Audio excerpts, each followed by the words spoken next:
Va nihoyat yana ikkinchi Google AdSense kodim ham keldi. Men o'zim ochib qo'yganman, hali bir ochib ko'rsataman o'zim deb. Bu baribir boshqacha-da mana.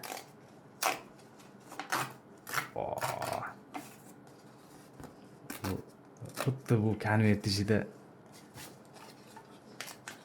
10 ming, 20 ming dollarlab pul ochganday ochasizlar mana.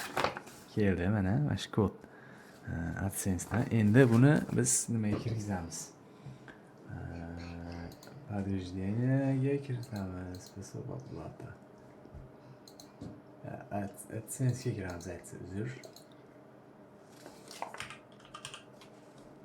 AdSense'ga kiramiz. Keyin bu yerda mana подтверждение turadi o'zi. Hozir.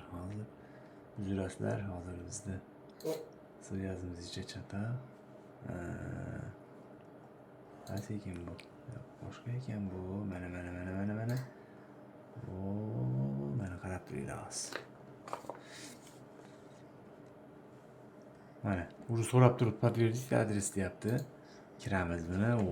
Необходимо подтверждать adres deyapti.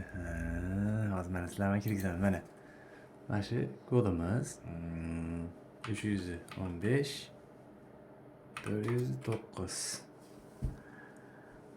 Mana deydi. Ana qulluq bo'lsin deyapti. Mana dokumentlar yuborilgan. Keyin o'sha Amerikaga mana adresni kirgizasiz. Adresni kirgizsiz, mana bu yerda o'zi ko'rsatilgan. Yo'q. Mana. Mana Mirzayev Bobay, xullas men o'zim nomim emas, akam nomiga jo'natganman. Shunaqa. Ana shunaqa gaplar. Bunga e'tibor bermaysizlar. Bu haqda ham bitta video chiqaraman keyin.